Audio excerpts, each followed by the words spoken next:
Good morning class. Good morning. Good morning sir. यहाँ आ जाओ, बस पैर में मारना, टेबल ना हिले, मेक श्योर। ठीक है, चलो नेक्स्ट लिखो आप ट्राइएटॉमिक मॉलिक्यूल। पहले लास्ट क्लास का थोड़ा सा रिवीजन कर लेते हैं। लास्ट क्लास के अंदर हमने क्या क्या सीखा था, कुछ याद है?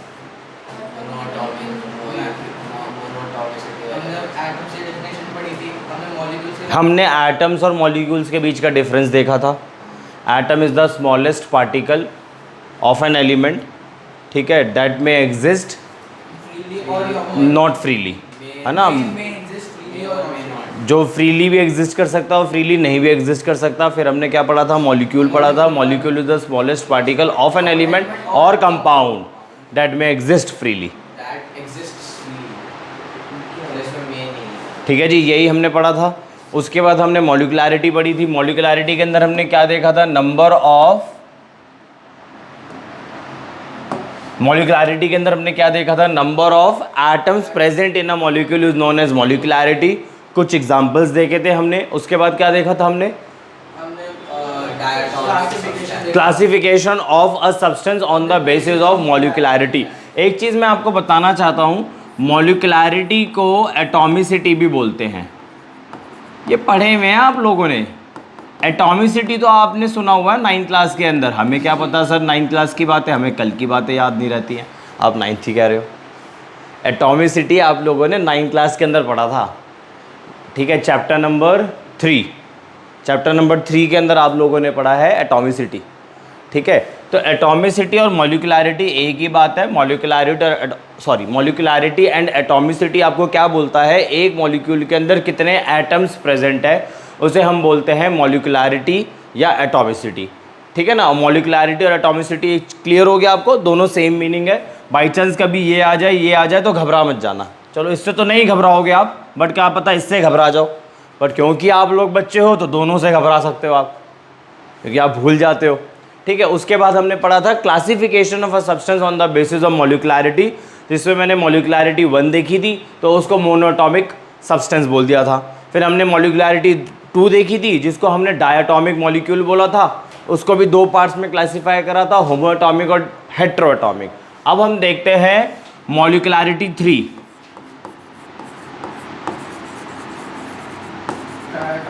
अब हम देखते हैं मॉलिक्युलैरिटी 3। तो मॉलिक्युलैरिटी 3 का क्या मतलब है? सब्सटेंस के अंदर टोटल कितने एटम्स प्रेजेंट होंगे? 3। सब्सटेंस के अंदर टोटल 3 एटम प्रेजेंट होंगे, ठीक है ना। तो यहां लिख देता हूं नंबर ऑफ, नहीं इसको ऐसे लिखो,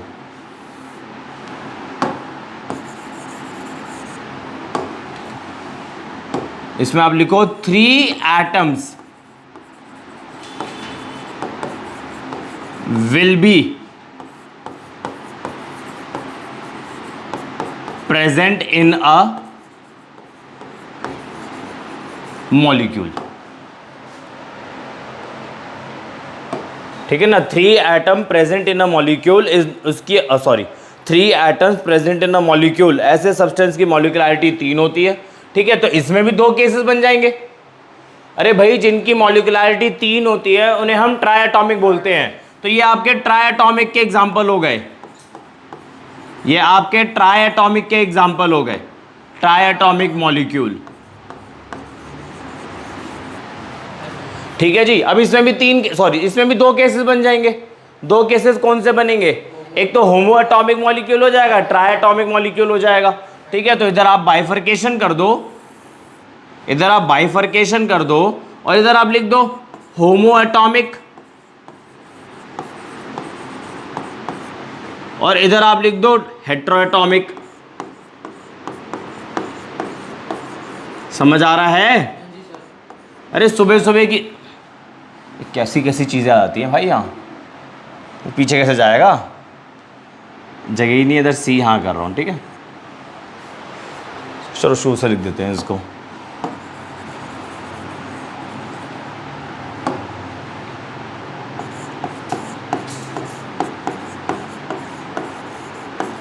स्मार्ट बोर्ड पे पढ़ने का मज़ा ही अलग है, सही बात ना। ठीक है ना। तो दोबारा से सुन लेते हैं, हम मॉलिक्युलरिटी के बेसिस पे या एटॉमिसिटी के बेसिस पे सब्सटेंस को क्लासिफाई करना सीख रहे हैं।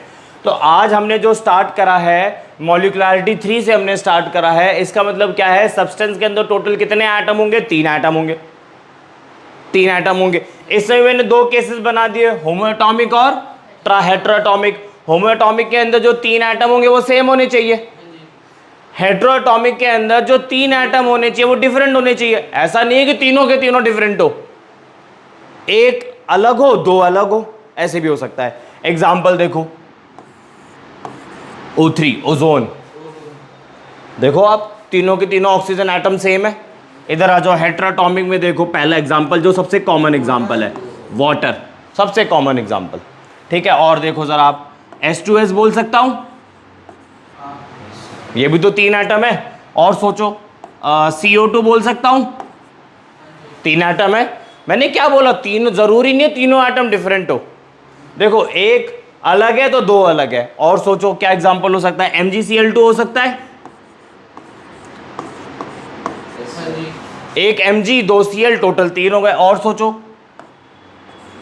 SO2 हो सकता है, एटसेट्रा, ऐसे बहुत सारे हो जाएंगे। इसको यहीं रोक देते हैं, ठीक है जी। इतना क्लियर हो गया, आगे बढ़े। अब देखो आगे हम उठा लेते हैं मॉलिक्युलरिटी 4 का केस।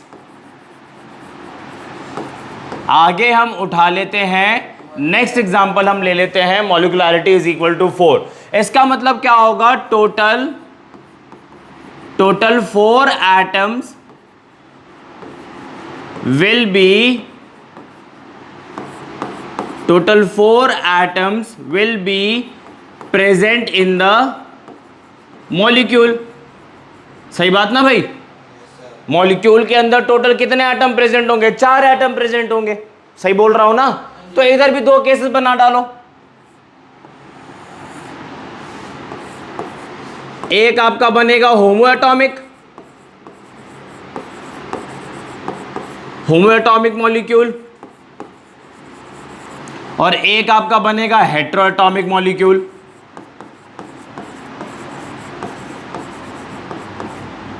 ठीक है जी। होमोएटॉमिक मॉलिक्यूल का बड़ा कॉमन सा एग्जांपल है P4, बड़ा कॉमन सा एग्जांपल है P4। और अगर आप हेटेरोएटॉमिक की तरफ चलो तो SO3 लिख लो, SO3 हो गए 4। बोलो और सोचो क्या हो सकते हैं, 4। क्लियर है, कॉपी करो फटाफट से। टेट्राएटॉमिक, अच्छा लिखा नहीं मैंने, ओहो सॉरी। मॉलिक्युलरिटी 4 वाले केसेस को हम बोलते हैं टेट्राएटॉमिक, ठीक है। टेट्राएटॉमिक मॉलिक्यूल, ऐसे मॉलिक्यूल जिसके अंदर टोटल 4 एटम्स होते हैं उन्हें हम बोलते हैं tetraatomic molecule containing 4 atoms, containing 4 atoms।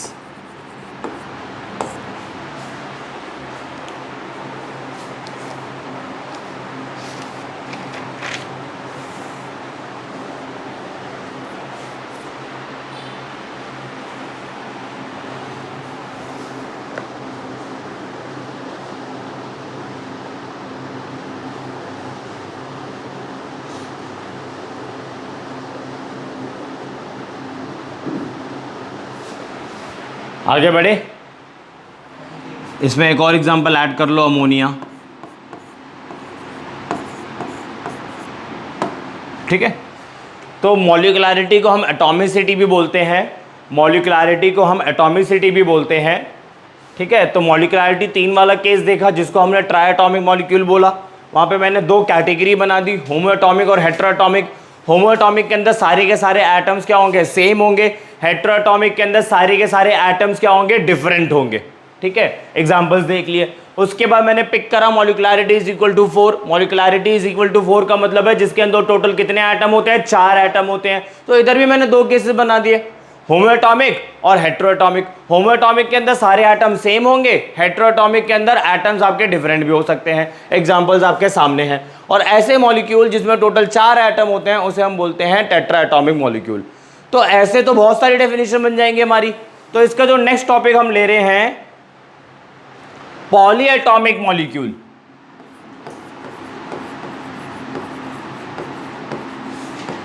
Poly atomic molecule, ठीक है जी। ऐसे मॉलिक्यूल जिसके अंदर 2 से ज्यादा एटम्स प्रेजेंट होते हैं। क्यों खिलखिला रहे हो भाई? हैं? ऐसे मॉलिक्यूल जिसके अंदर 2 या 2 से ज्यादा एटम्स प्रेजेंट होते हैं वो पॉली एटॉमिक की कैटेगरी में आ जाते हैं। तो जो ट्राई एटॉमिक मॉलिक्यूल था वो भी इसी का कैटेगरी का ही है। अगर जनरल हम बात करें, जो टेट्रा एटॉमिक था वो भी इसी का एग्जांपल है, मतलब सॉरी इसी कैटेगरी में आ जाएगा। तो इधर आप लिख सकते हो द मॉलिक्यूल, भाई मुझे भी बता दो, मैं भी हंस लूंगा। द मॉलिक्यूल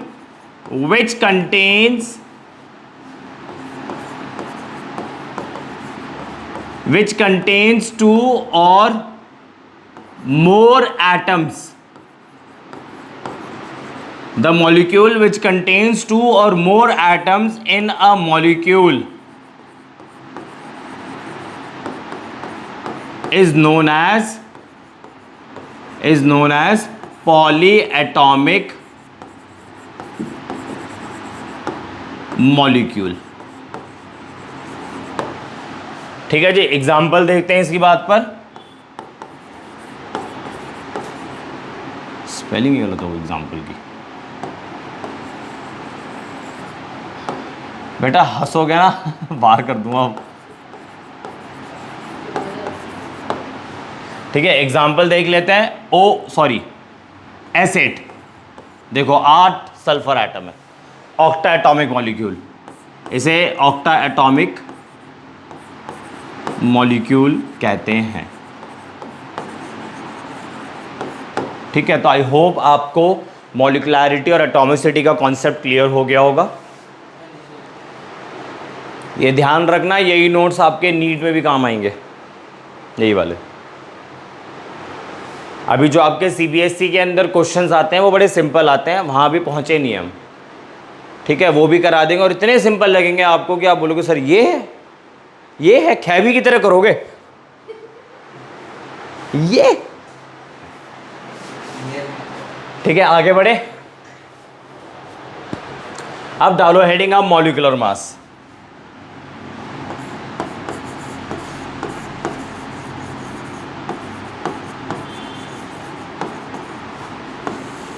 याद है एटॉमिक मास के बारे में मैंने आपको कुछ बताया था। The mass of an atom expressed in AMU is known as atomic mass. तो इधर भी ऐसा बना सकता हूं मैं डेफिनेशन, ठीक है ना। The mass of a molecule expressed in AMU is known as molecular mass. ठीक है, the mass of molecule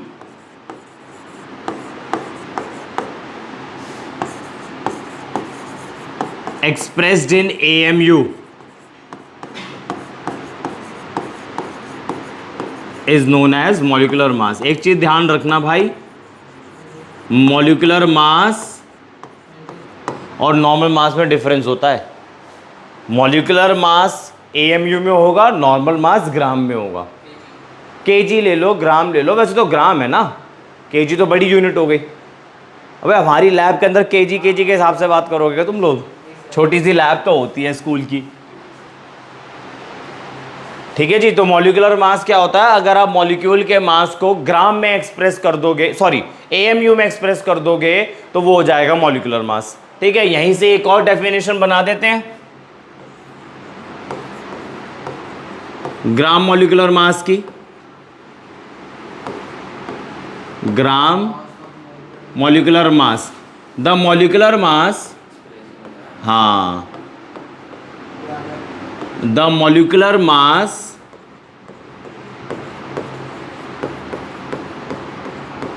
expressed in grams is known as ग्राम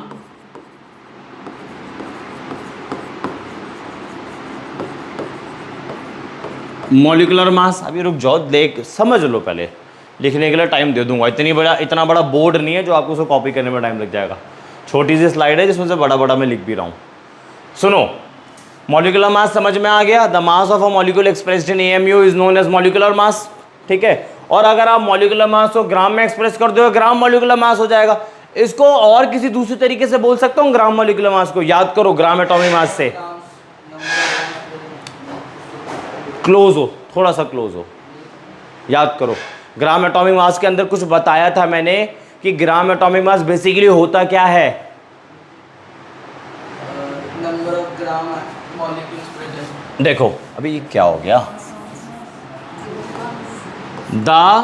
रुको, द मास ऑफ 6.022 इंटू 10 के power 23 molecules is known as gram molecular mass, is known as, याद आ गया अब?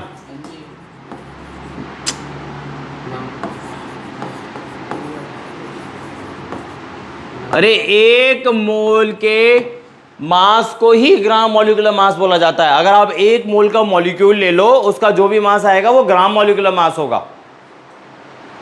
अब आई बात समझ में, ठीक है। ये मैंने वहां पे ही बताया था ग्राम एटॉमिक मास। अगर आप एक मोल का एटम का मास ले लोगे वो ग्राम एटॉमिक मास हो जाएगा। एक मोल का मतलब है आपने वेइंग मशीन ली, एक मॉलिक्यूल रखा, 2 मॉलिक्यूल रखा, 3 मॉलिक्यूल रखा, लेट्स से CO2 का रख रहे हो, 4 5 6 7 धीरे धीरे करके इतना रख दो, तो जितना मास निकल कर आएगा वो आएगा 44 ग्राम, तो वो ग्राम मॉलिक्यूलर मास हो जाएगा। एग्जाम्पल से समझो, कौन शक्लें बता रही है सर, समझ ही नहीं आ रहा मैं। देखो molecular mass of CO2, molecular mass of CO2 कितना होता है बताओ? 44 AMU। अरे भाई CO2 में 12 + 16 × 2 सॉल्व करोगे 44, यूनिट लगा दो AMU।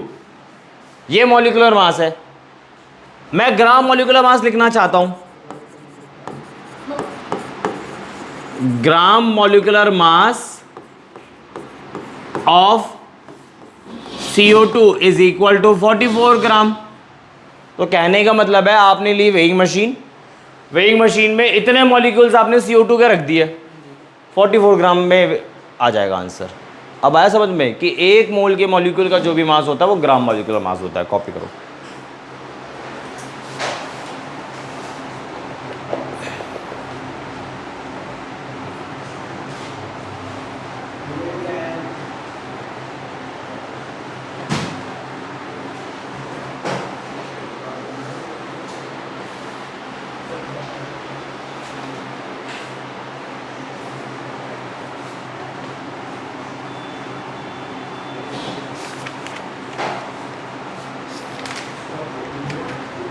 कॉपीड।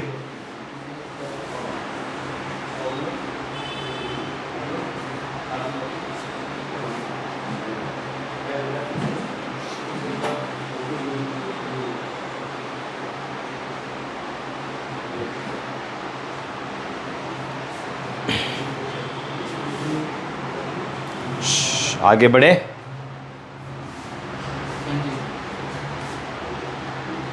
चलो अब आपने, मैं मॉलिक्यूल्स लिख रहा हूं, ठीक है। C6, अभी रुक जाओ, C6H12O6, हाँ वर्टिकली आप लिख सकते हो, फ्रेश पेज ले लो। CCH12O6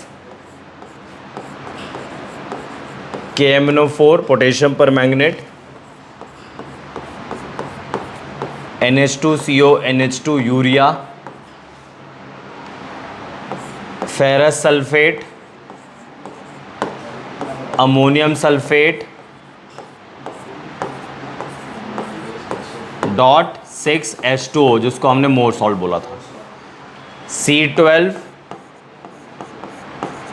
H22O11 जिसको सुक्रोज बोलते हैं, C4 H10 जिसको ब्यूटेन बोलते हैं। आपने क्या करना है इनका, एक तो एटॉमिसिटी तो वैसे आप लोगों ने निकाल रखी है, तो दोबारा नहीं निकालेंगे, छोड़ो। एक तो आप लोग मुझे मॉलिक्यूलर मास निकाल के दिखाओ इसका, ठीक है, मॉलिक्यूलर मास निकाल के दिखाओ। तो मॉलिक्यूलर मास जाहिर सी बात है AMU के अंदर होगा, मानते हो ना इस बात को? ठीक है, आप नहीं मानोगे तो क्या गल बदल थोड़ी ना जाएगी चीज़ें। कितने सालों से चली आ रही है चीज़ें तुम्हारे नाम मानने थोड़ी ना बदल जाएगी। ग्राम मॉलिक्यूलर मास जो कि आएगा ग्राम में, तो आपने इन सब का कैलकुलेट करना है। ठीक है, जो गिवन डेटा चाहिए वहाँ यहाँ लिख देता हूँ मैं आपको। जैसे मैंगनीज के लिए 55 है, और जो डिफ़िकल्ट है उसका लिख देता हूँ, बाकी तो आपको याद ही होंगे। आयरन 56, बाकी तो याद रहेंगे ना आपको, या बाकियों के भी लिखूँ। कार्बन 12, हाइड्रोजन 1, ऑक्सीजन 16, पोटेशियम 39, और कौन है, सल्फर 32। शर्म आनी चाहिए, नाइट्रोजन का पूछ रहे हो। नाइट्रोजन 14। चलो करो।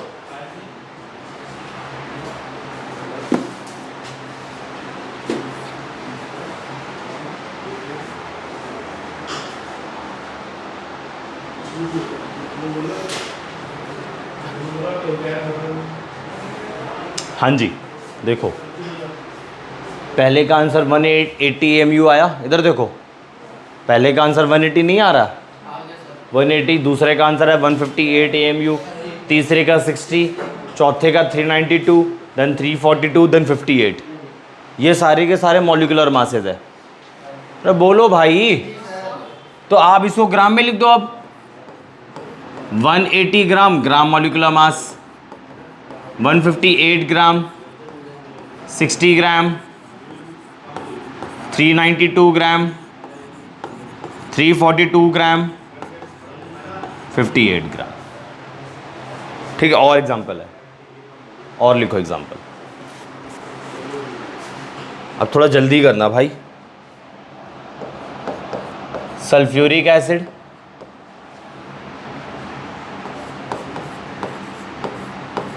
फॉस्फोरिक एसिड, ये तो सिंपल वाला एग्जांपल है। H2O2, O3, N2, P4। जल्दी करो। मॉलिक्यूलर मास और ग्राम मॉलिक्यूलर मास दोनों ही कैलकुलेट करने हैं। मॉलिक्यूलर मास जो AMU में होगा और ग्राम मॉलिक्यूलर मास जो ग्राम में होगा, दोनों ही हमें कैलकुलेट करने हैं। एक के लिए मेहनत करनी है, दूसरे की यूनिट बदलनी है बस। जल्दी करो, ये तो सिंपल वाले पकड़ा दिए मैंने।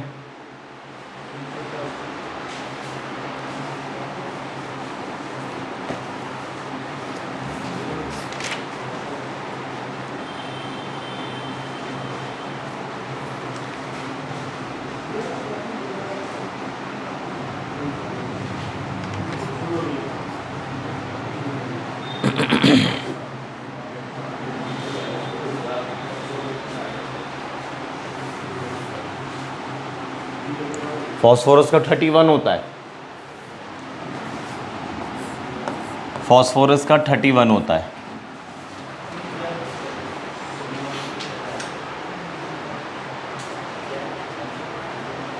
फॉस्फोरस का 31 होता है।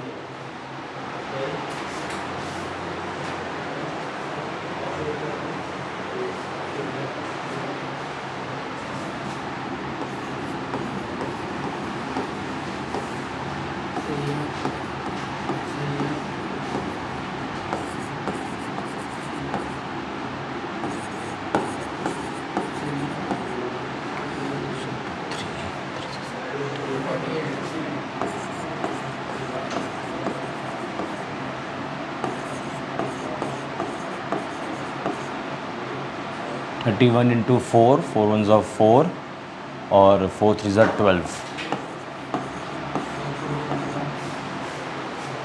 ठीक है, इनको आप ग्राम में लिख दो, ग्राम मॉलिक्यूलर मास हो जाएगा। 98 ग्राम, 98 ग्राम, 2 ग्राम, 32 ग्राम, 48 ग्राम, 28 ग्राम, 124 ग्राम। आगे बढ़े।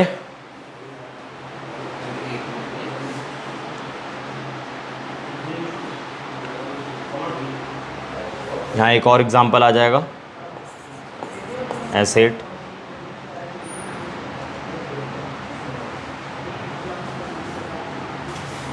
दो आ जाएंगे, एसेट और CO2। ठीक है, एसेट हो जाएगा आपका 256, 32 इंटू 8 256,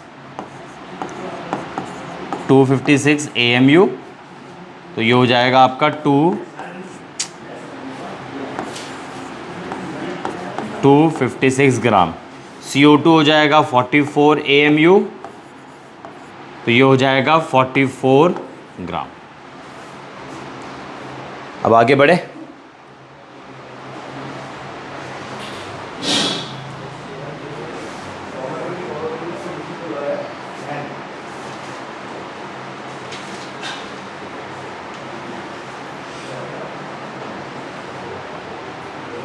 ठीक है जी, तो मैंने बड़े सारे क्वेश्चंस करा दिए मॉलिक्यूलर मास से रिलेटेड और ग्राम मॉलिक्यूलर मास से रिलेटेड। AMU की फुल फॉर्म क्या होती है? What do you mean by AMU? Atomic mass unit. Atomic mass unit is equal to 1/12 the mass of a carbon 12 atom. आगे बढ़ रहे हैं हम। कॉपीड। 46 किसका? CO2 का 44 होता है। कार्बन का 12, नहीं अब मैं बताऊंगा। 16 इंटू 2, 12 इंटू 2 6, ये हो गया आपका 32, ये बड़ा 44।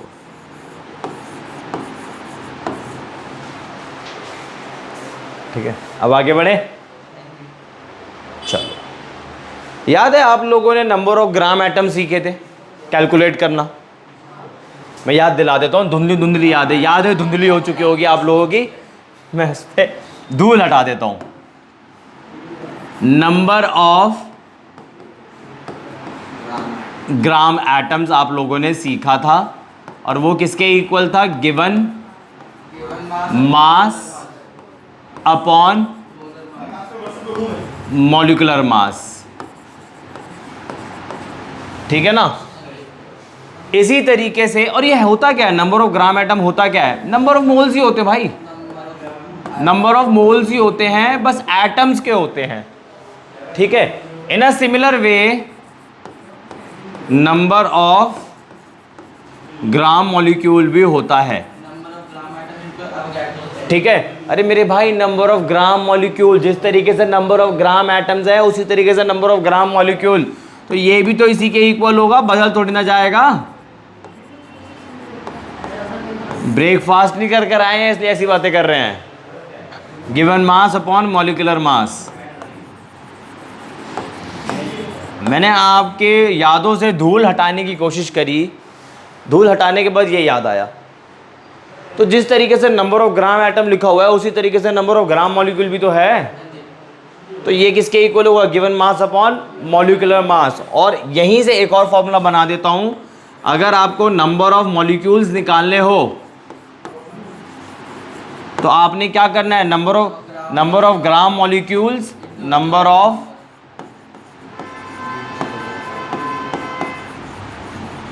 Into Avogadro's number. आप इनसे घबराओ नहीं भाई, नंबर ऑफ ग्राम एटम और नंबर ऑफ ग्राम मॉलिक्यूल से, ये नंबर ऑफ मोल्स ही हैं, ये दोनों एक ही चीज है, नंबर ऑफ मोल्स। देख लो formula, given mass upon molar mass, given mass upon molar mass. Number of moles कैसे निकालते? Given mass upon molar mass. अगर एटम का गिवन होगा, अगर एटम के नंबर ऑफ मोल्स निकालने होंगे तो given mass upon molar mass. अगर मॉलिक्यूल्स के नंबर ऑफ मोल्स निकालने होंगे, गिवन मास अपॉन मोलर मास। तो ये जो मैंने बस बातें लिखी दी है ना, ये एक ही बात है सारी, बट मॉलिक्यूल के लिए एक अलग टर्म यूज कर लेते हैं, एटम के लिए एक अलग टर्म यूज कर लेते हैं। फंडा एक ही चल रहा है, फंडा जब से एक ही चल रहा है, शुरू से दिखा देता हूं मैं आपको, याद दिला देता हूं। 1 mole is equal to 6.022 into 10⁻23 पढ़ा था, ठीक है ना? यहां लिख देते हैं जनरल पार्टिकल्स। ठीक है, back to the future, sorry back to the past. ठीक है, particle can be atoms, particles can be molecule, particle can be ions, can be electron, can be electron, can be proton, can be proton, can be neutron. Can be neutron. ठीक है, ये मैंने बताया था। अब इधर आ जाओ, मोल्स अगर आपको कैसी कैसी चीजें निकल रही हैं आज। नंबर ऑफ मोल्स अगर आपको निकालना हो तो कैसे निकालोगे? गिवन मास अपॉन मोलर मास या मॉलिक्यूलर मास, ये भी आप लोगों को पता है, ठीक है ना। और अगर एक बार आप नंबर ऑफ मोल्स निकाल लो, सुनो मेरे पॉइंट को सुन लो यार, ये चीजें लिखी हुई हैं पहले से ही, बस मैं रिलेट करने की कोशिश कर रहा हूं कि ये कुछ नया नहीं है, ये मोल कॉन्सेप्ट ही चल रहा है, ठीक है। नंबर ऑफ मोल्स कैसे निकालते हैं? गिवन मास अपॉन मोलर मास और मॉलिक्यूलर मास। मान लो आपके नंबर ऑफ मोल्स आ गए 2, मैं आपसे पूछ रहा हूं उसमें कितने पार्टिकल्स हैं, तो हमें पता है 1 मोल में कितने पार्टिकल है, तो 2 में कितने होंगे, 12.0 मल्टीप्लाई कर दोगे तो इधर भी यही हुआ है, number of moles multiply by Avogadro's number, ये इधर भी यही हुआ है, ठीक है ना। तो घबराने वाली कोई बात नहीं है, जब हम किसी टॉपिक को बार बार रिवाइज करते हैं ना तो हमारे कॉन्सेप्ट्स क्लियर होते चले जाते हैं, ठीक है। हर चीज़ इतनी क्लियर हो जाती है कि आप भूलोगे ही नहीं। बस practice makes man and women both perfect, ऐसा नहीं है कि practice makes man perfect, practice make, क्या विमेन प्रैक्टिस करेगी तो उसमें परफेक्शन नहीं आएगा, उसमें भी आएगा। तो ये एक ही बात है, बस एटम के केस में मैंने उसे नंबर ऑफ एटम बोल दिया, मॉलिक्यूल के केस में मैंने नंबर ऑफ ग्राम मॉलिक्यूल्स बोल दिया। सॉरी, एटम के केस में मैंने नंबर ऑफ ग्राम एटम बोल दिया, मॉलिक्यूल के केस में मैंने नंबर ऑफ ग्राम मॉलिक्यूल्स बोल दिया, बस नाम बदल डाले, बस चीज़ एक ही है। सर, हाँ भाई, नंबर ऑफ ग्राम मॉलिक्यूल्स को हम नंबर ऑफ मॉलिक्यूल्स अपॉन में अवोगाड्रो नंबर से कर सकते अगर आपको नंबर ऑफ मोल्स निकालने हैं तो हैं। नंबर ऑफ ग्राम मॉलिक्यूल्स जैसे अवोगाड्रो नंबर को नीचे ले आए, अब ये क्या, एक minute, number of gram molecule किसको नीचे लेकर आऊँ? नीचे ये, हाँ फॉर्मूले, हाँ, इसको इसके नीचे ले आओ, नहीं अवोगाड्रो कांस्टेंट को नीचे ले आए। ये इसको, हाँ इसके नीचे ले आओ, तो ये बन जाएगा नंबर ऑफ ग्राम मॉलिक्यूल। फिर वो इन दोनों का फॉर्मूला तो सेम ही जाएगा। नंबर ऑफ ग्राम देखो मेरा पॉइंट सुनो, आप सुनो, मैं आपको पॉइंट समझ गया आप क्या पूछ रहे हो। नंबर ऑफ मोल्स का एक फॉर्मूला ये है, नंबर ऑफ मोल्स का ये वाला भी फॉर्मूला होता है। नंबर ऑफ मॉलिक्यूल्स, एन का मतलब क्या होता है? नंबर ऑफ मॉलिक्यूल्स या नंबर ऑफ एटम्स ही बोल सकते हो आप। और ये क्या है आपका? एवोगाड्रोस कांस्टेंट या number.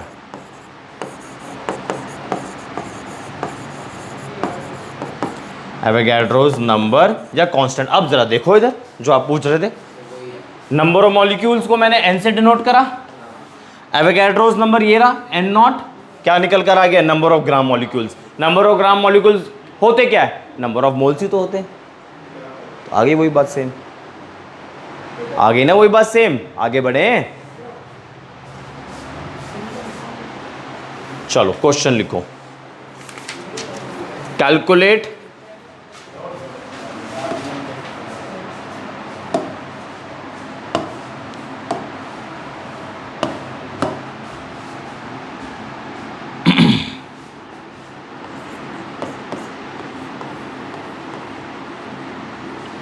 calculate number of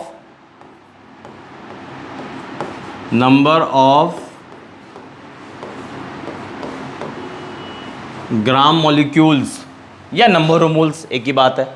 number of gram molecules in the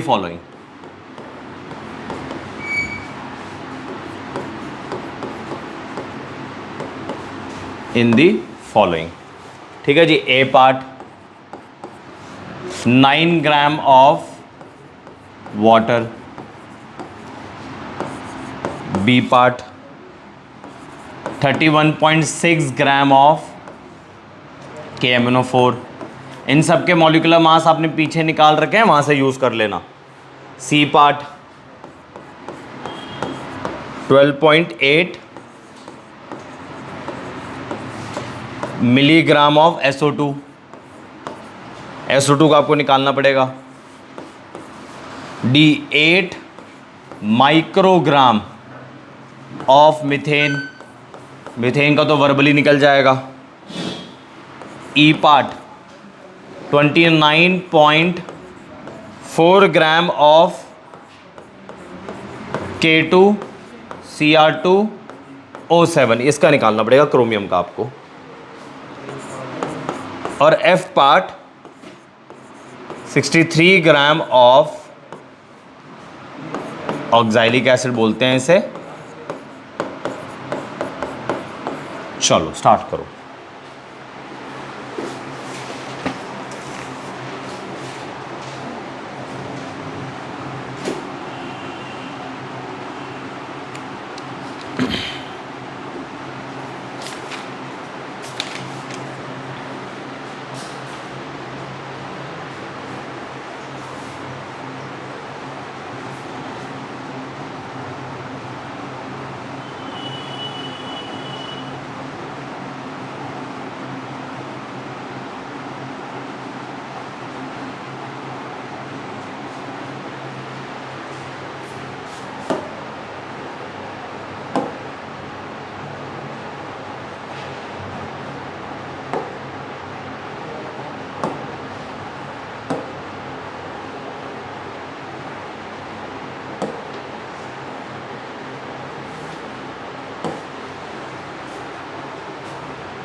हाँ जी, कहाँ तक गए? यहाँ सी पर, मिलीग्राम की सी पे अटके हो ना।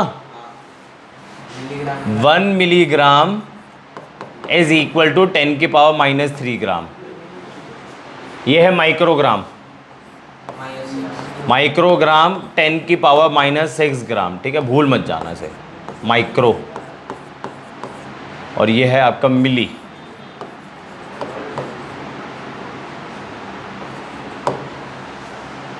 चलो ए पार्ट करें। क्या फाइंड करना है? Number of gram molecules he find करना है, बस यही फाइंड करना है। हाँ जी, यही फाइंड करना है। Number of gram molecules is what? Number of moles. अरे नंबर ऑफ ग्राम मॉलिक्यूल होता क्या? नंबर ऑफ मोल्स ही तो होते हैं। ये देखो मेरे को फेसेस ऐसे बना रहे कि सर क्या बोल दिया आपने। ठीक है, number of gram molecule is equal to given mass upon molar mass. Molar mass बोल लो या मॉलिक्यूलर मास बोल लो, ठीक है। इससे भी पहले आप गिवन डेटा लिखोगे। WB कितना दे रखा है आपको? 9 ग्राम। ऐसा अभी W लिखो, B का कॉन्सेप्ट आपको पता नहीं होगा। W कितना दे रखा है? 9 ग्राम। मोलर मास कितना है? ये वाटर को तो याद ही हो गया होगा आपको, 18 है ना। वैल्यूज पुट कर दो, 9/18.5। आंसर को क्या करेंगे? बॉक्स से बंद करेंगे निकालने के बाद। Number of gram molecule is equal to 0.5 mole unit. Answer को निकालने के बाद बॉक्स पे बंद करोगे आप लोग। ये प्रॉपर रिप्रेजेंटेशन है। टीचर आपके खुश हो जाएंगे, बढ़िया मार्क्स दे देंगे। सीरियसली। बी पार्ट चलते हैं। W कितना दे रखा है? 31.6 m कितना है 158, पीछे तो है, पीछे तो लिखा हुआ है आपके, अरे KMnO4 का वेट तो पीछे ही लिखा हुआ है, ठीक है ना। फॉर्मूला लिखो फिर आप, अब फॉर्मूला तो आप लिख ही लोगे, number of gram molecule is equal to given mass is 31.6 divided by 158। Solve करके आंसर को क्या करना है, बॉक्स में बंद करना है, जिस तरीके से मैंने आपको दिखाया, ठीक है ना। नंबर ऑफ, ये बहुत इंपॉर्टेंट है, जब मैं आप लोगों का टेस्ट कंडक्ट करूंगा तो उसमें भी मुझे यही रिप्रेजेंटेशन चाहिए, number of gram molecule is equal to जो भी वैल्यू आएगी वो। उसके बाद अगला पार्ट कौन सा था, मिलीग्राम वाला था, ABC। W कितना दे रखा था बताना, 12.8 मिलीग्राम, और हमें पता है 1 मिलीग्राम कितने के इक्वल होता है, 10 की पावर -3 ग्राम। तो W is equal to 12.8 into 10 की पावर -3 ग्राम। और SO2 है, तो SO2 का मोलर मास निकाल लेते हैं। चलो आपने बढ़िया करा निकाल कर, 64। फिर for number of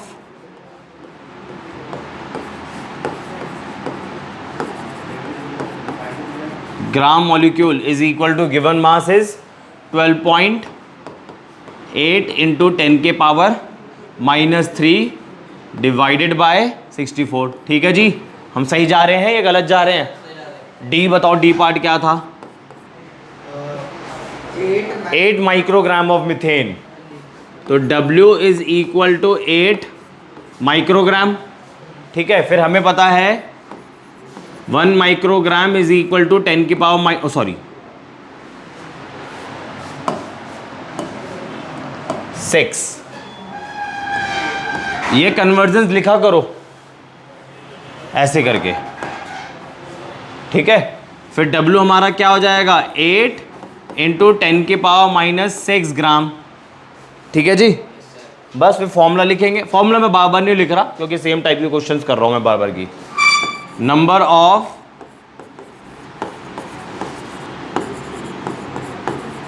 gram molecule is equal to given mass 8 into 10 की पावर -6 डिवाइडेड बाय मिथेन का मॉलिक्यूलर मास 12 + 4 16।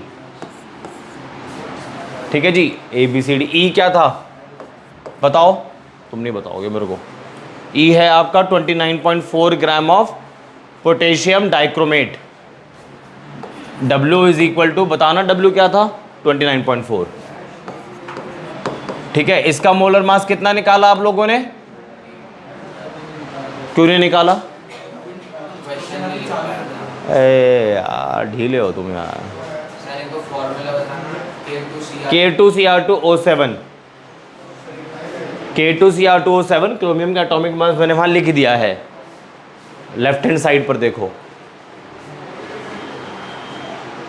थोड़ा स्पीडली करो।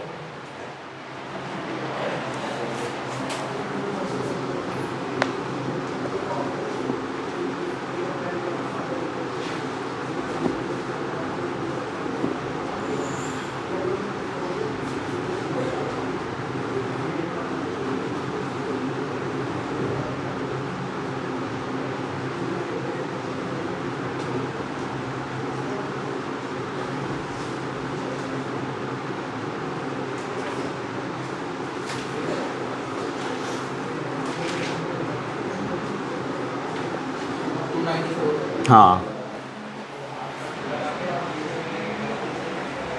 आपने निकाला 294। फिर नंबर ऑफ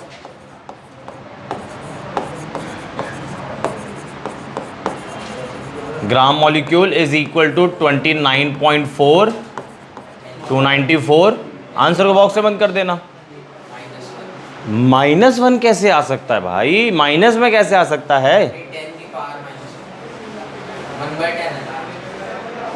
0.1। अच्छा ये कह रहे हो, आपने सिर्फ माइनस बोल दिया तो मैं घबरा गया थोड़ा सा। ठीक है, अगला पार्ट क्या था, 63 gram of oxalic acid ABCDEF, W is equal to 63 gram. Molar mass निकाला ऑक्सैलिक एसिड का, वो ऑक्सैलिक एसिड है, लास्ट वाला एग्जांपल जो दिया हुआ है मैंने आपको। तो मुझे क्या देख रहे हो, देख ही जा रहे हो, मैं यहाँ से यहाँ आ रहा हूँ, देख ही जा रहे हो। वो फोटो को देखो तो ऐसा लगता नहीं कि इल्यूजन हो जाता है। अब एक फोटो को देखो, किसी पर्सन की फोटो को देखो और आप मूव करो तो एक इल्यूजन हो जाता है ना, वो हमें ही देख रहा है। ये ऐसे ही देख रहा था मेरे को। सर एफ पार्ट कौन सा है? और अबे यार ये लिखा 63 gram of oxalic acid, H2C2O4.2H2O।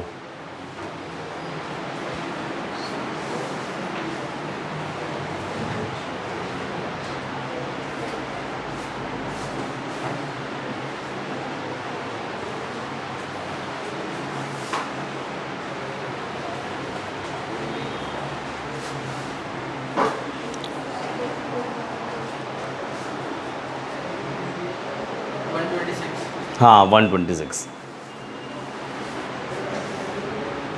तो M आ गया आपका 126, number of gram molecule is equal to 63 upon 126। ठीक है जी। तो अब देखो ज़रा, समझ आ गया? देखो ज़रा, अगर आपको मास गिवन हो और मोल्स निकालने हो तो आप लोग कैसे निकालोगे? Number of moles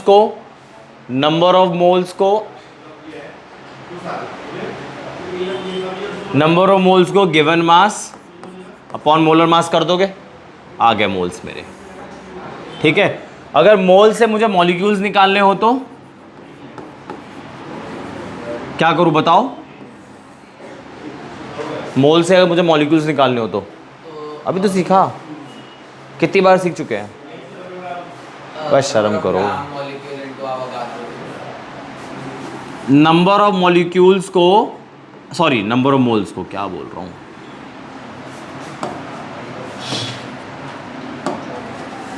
number of moles को मल्टीप्लाई कर दो एवोगाड्रोस नंबर से। ठीक है। और अगर आपको मॉलिक्यूल से एटम्स निकालने हो फिर क्या करोगे आप? अगर मॉलिक्यूल से आपको एटम निकालने हो तो क्या करोगे? एटॉमिसिटी से मल्टीप्लाई कर दोगे। अगर मॉलिक्यूल से आपको नंबर ऑफ एटम्स निकालने हो तो एटॉमिसिटी से मल्टीप्लाई करोगे ना आप। तो नंबर ऑफ मॉलिक्यूल्स को मल्टीप्लाई कर दो एटॉमिसिटी से। भाई क्या है ये, रिंग वाली मक्खी आ गई है। रिंग मूवी देखी है तुम लोगों ने? तुमने देखा क्या है फिर? BTS में बोल देना n इंटू एटॉमिसिटी। इतनी देर से हमने यही करा है, बस इससे रिलेटेड क्वेश्चन नहीं देखा अभी हमने। ये देख लिया, ये देख लिया। अब मुझे उल्टा जाना हो तो नंबर ऑफ एटम्स आपको दे रखे हैं, नंबर ऑफ एटम्स आपको दे रखे हैं, मॉलिक्यूल्स निकालना है, कुछ नहीं करना है, डिवाइड करते चलो। Number of atoms divided by atomicity. ठीक है। यहां से यहां गए तो n को एटॉमिसिटी से मल्टीप्लाई कर दिया, n is the number of molecules. Atom से मॉलिक्यूल की तरफ करे तो एटॉमिसिटी से डिवाइड कर दिया। अगर मुझे मॉलिक्यूल से मोल्स की तरफ जाना हो तो कुछ नहीं करना, n upon n not. n आपका क्या है? ये है। इजी है ना, कोई डिफिकल्ट नहीं है। ठीक है। अगर आपको मोल से मास की तरफ जाना हो तो नंबर ऑफ मोल्स को क्या करूं? अरे साइड में फॉर्मूला लिख लो ना, नंबर ऑफ मोल्स आपको गिवन है। ठीक है। मास की तरफ जाना है तो किससे मल्टीप्लाई करोगे? मॉलिक्यूलर मास से मल्टीप्लाई करोगे। अरे ऐसे समझ लो ना, आप देखो, अगर आपने नोटिस करा हो, ऊपर अगर मल्टीप्लाई हुआ तो नीचे डिवाइड हुआ है। Multiply divide, divide multiply. ये मोलर मास है, m है ये। अगर आप नंबर ऑफ मोल्स को मोलर मास से मल्टीप्लाई कर दोगे तो मास आ जाएगा। ठीक है ना। और एक और चीज़ देखो, आप मान लो एटम्स निकल कर आ गए आपके पास, अगर आपको नंबर ऑफ इलेक्ट्रॉन्स निकालने हो तो एटम्स निकल कर आ गए या मॉलिक्यूल्स की तरफ आते हैं। मॉलिक्यूल्स का है वो क्वेश्चन। अगर आपके पास मॉलिक्यूल्स निकल कर आ गए और आपको इलेक्ट्रॉन, प्रोटॉन, न्यूट्रॉन निकालने हो, एटम्स हमने निकाल ही लिया है, मॉलिक्यूल्स आपके पास गिवन है, मॉलिक्यूल्स आपके पास गिवन है, ठीक है। आपको इलेक्ट्रॉन्स निकालने हैं,